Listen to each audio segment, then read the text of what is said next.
Fast news ആരംഭിക്കുന്നു. ആഭ്യന്തരമന്ത്രി രമേശ് ചെന്നിത്തലയെ സന്ദർശിച്ച് മുൻ മന്ത്രി കടകംപള്ളി സുരേന്ദ്രൻ. ശബരിമല സ്വർണ്ണക്കൊള്ളക്കേസിൽ ആരോപണ വിധേയനായ മുൻ ദേവസ്വം മന്ത്രി കടകംപള്ളി സുരേന്ദ്രൻ ചെന്നിത്തലയുടെ വീട്ടിലെത്തിയാണ് കണ്ടത്. സ്വർണ്ണക്കവർച്ചയുടെ അന്വേഷണം നിർണായക വഴിത്തിരിവിൽ എത്തി നിൽക്കെയാണ് സന്ദർശനം. സർക്കാരിന്റെ അനുമതിയില്ലാതെ വിഴിഞ്ഞത്ത് ഓഹരി വിൽക്കാൻ കഴിയില്ലെന്ന് മുഖ്യമന്ത്രി നിയമസഭയിൽ. ഓഹരി കൈമാറ്റത്തിലൂടെ ഒറ്റ കമ്പനിയിലേക്ക് എല്ലാം കേന്ദ്രീകരിക്കപ്പെടുമെന്നും വികസന സാധ്യതകൾ ഇല്ലാതാക്കുമെന്നും പ്രതിപക്ഷ നേതാവ് പിണറായി വിജയൻ പറഞ്ഞു. സംസ്ഥാനത്തിന്റെ താൽപര്യം സംരക്ഷിച്ചുകൊണ്ട് മാത്രമേ വിഴിഞ്ഞത്ത് മുന്നോട്ടു പോകൂ എന്ന് മുഖ്യമന്ത്രി കൂട്ടിച്ചേർത്തു. തദ്ദേശ സ്വയംഭരണ സ്ഥാപനങ്ങളുടെ പ്ലാൻ ഫണ്ട് വെട്ടിക്കുറച്ചത് പ്രവർത്തനങ്ങളെ ബാധിക്കുന്നതായി പ്രതിപക്ഷത്തിന്റെ അടിയന്തര പ്രമേയം. GR അനിൽ MLA ആണ് പ്രമേയം അവതരിപ്പിച്ചത്.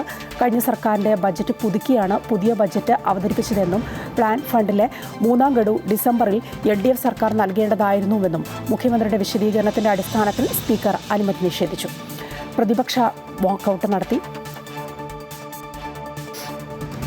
അയോധ്യ രാമക്ഷേത്രത്തിലെ സംഭാവനാ ക്രമക്കേട് എൻഫോഴ്സ്മെന്റ് ഡയറക്ടറേറ്റ് അന്വേഷിച്ചേക്കും. വിഷയം അന്വേഷിക്കാൻ അയോധ്യ പോലീസ് EDക്ക് കത്ത് നൽകും. അനധികൃത പണമിടപാട് നടന്നുവെന്ന നിഗമനത്തിന്റെ അടിസ്ഥാനത്തിലാണ് നടപടി.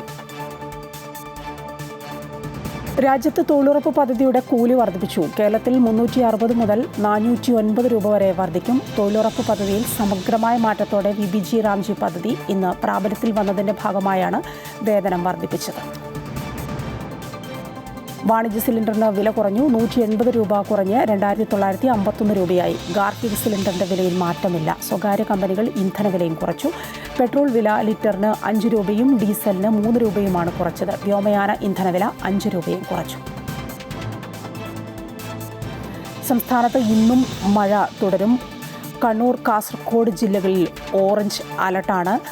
ശക്തമായ മഴയിൽ കാസർഗോഡ്, കോഴിക്കോട് ജില്ലകളിൽ മണ്ണിടിച്ചിൽ ഉൾപ്പെടെ അപകടങ്ങളും റിപ്പോർട്ട് ചെയ്തിട്ടുണ്ട്. ലോകകപ്പ് ഫുട്ബോളിൽ ഇക്വഡോറിനെ വീഴ്ത്തി മെക്സിക്കോ പ്രീ ക്വാർട്ടറിലെത്തി. എതിരില്ലാത്ത 2 ഗോളുകൾക്കായിരുന്നു ആതിഥേയരുടെ ജയം. ആദ്യ പകുതിയാണ് 2 ഗോളുകളും അടിച്ചത്. 22ാം മിനിറ്റിൽ ഹൂലിയൻ കിനോനസിന്റെ ഗോളിലൂടെ മുന്നിലെത്തിയ മെക്സിക്കോ 31ാം മിനിറ്റിൽ റൗൾ ഹിമെനസിന്റെ ഗോളിലൂടെ ലീഡ് ഉയർത്തി. ബെൽജിയവും സെനഗലും റൗണ്ട് ഓഫ് 32-വിൽ ഇന്ന് ഏറ്റുമുട്ടും. 2 സമനിലകൾക്കൊടുവിൽ വലിയൊരു ജയം നേടിയാണ് ബെൽജിയം റൗണ്ട് ഓഫ് 32-വിലെത്തിയത്. സെനഗൽ ആദ്യ 2 കളിയും തോറ്റ് 3ാമതെത്തി വൻ വിജയവുമായിട്ടാണ് എത്തിയത്. രാത്രി 1:30 വാഷിംഗ്ടണിലെ സിയാറ്റിൽ സ്റ്റേഡിയത്തിലാണ് മത്സരം നടക്കുക. ഫാസ്റ്റ് ന്യൂസ് പൂർണ്ണമാവുന്നു. നമസ്കാരം.